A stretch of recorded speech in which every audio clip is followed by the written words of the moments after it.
Good morning student. आज हम पढ़ेंगे भारतीय अर्थव्यवस्था का स्वरूप भाग 1 के अंतर्गत भूमि की उर्वरा शक्ति को बचाए रखना। भूमि की उर्वरा शक्ति मतलब जो भूमि की उत्पादन शक्ति है उसको बचाए रखना। सन 1660 के दशक में हरित क्रांति की योजना की शुरुआत की गई और आप लोग जानते हो उसमें उन्नत बीज, रासायनिक खाद, सिंचाई सुविधा और कीटनाशक आदि का उपयोग करके उत्पादन में वृद्धि की गई।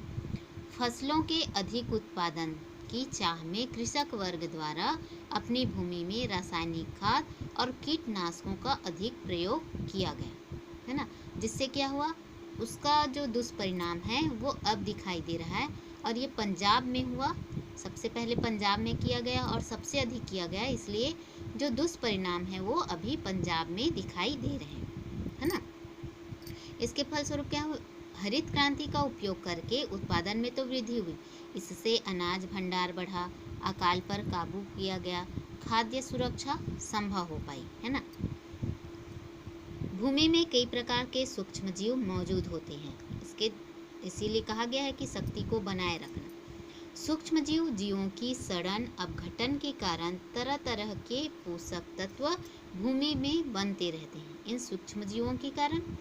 किंतु रासायनिक खाद एवं कीटनाशकों के में कई ऐसे रसायन होते हैं जो भूमि में मौजूद सूक्ष्म जीवों को प्रभावित करते हैं। अब जहरीले दवाई कीटनाशकों का छिड़काव किया जाएगा तो ये कीटाणु जो है, कीड़े जो है वो मर जाएंगे, है ना। रसायनों के प्रभाव से सूक्ष्म जीव भी मर जाते हैं।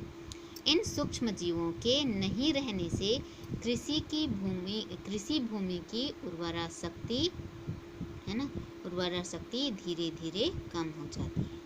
फिर क्या होता है कि भूमि की उत्पादन क्षमता जो है वो कम होने लगी है। कृषकों को इस बात का अनुमान है कि भूमि की उर्वरा शक्ति कम हो रही है, क्योंकि उनको उत्पादन हो रहा है उसके अनुसार से पता चल रहा है।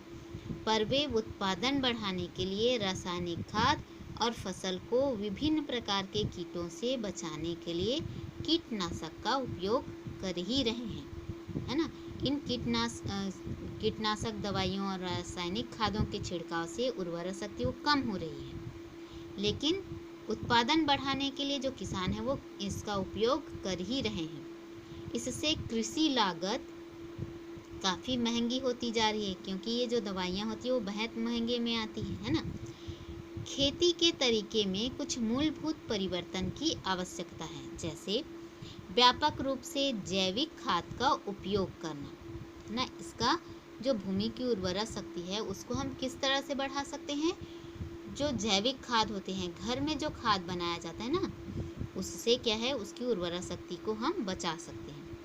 मिश्रित व बहुफसलीय कृषि को अपनाया जाए। मिला जुला, जिसको मिश्रित कहा जाता है, मिला जुला और बहुफसल, है ना, अनेक प्रकार की फसलों को कृषि में अपनाना चाहिए। एक ही फसल पर, एक ही जमीन पर एक ही फसल को बार बार उगाने से उसकी उत्पादन क्षमता भी कम होती है।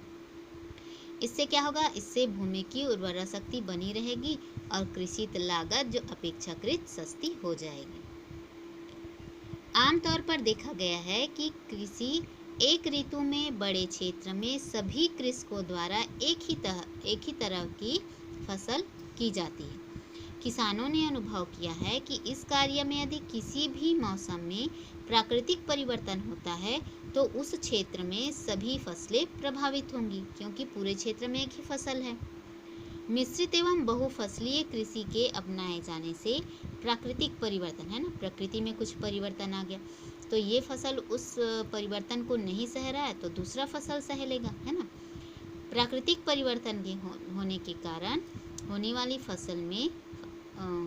फसल में हानि को बचाया जा सकता है।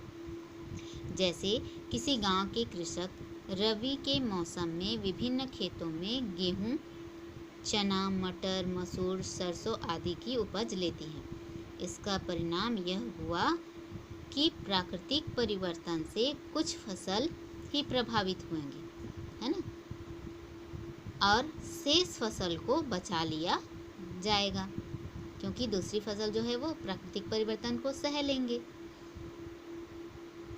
सूखी खेती के इलाकों में देसी एवं कम पानी वाली फसलें, जिन फसलों में क्या है, कम पानी की आवश्यकता होता है, ऐसी फसलों को जैसे जौ, बाजरा, मूंग, उड़द आदि का उत्पादन किया जा सकता है। ये जो फसलें हैं ना, अधिक पानी को सहन नहीं करती हैं। आज की चुनौती है कि सरकारी योजनाओं द्वारा बहुफसलीय कृषि को प्रोत्साहन कैसे दिया। आज के लिए इतना ही।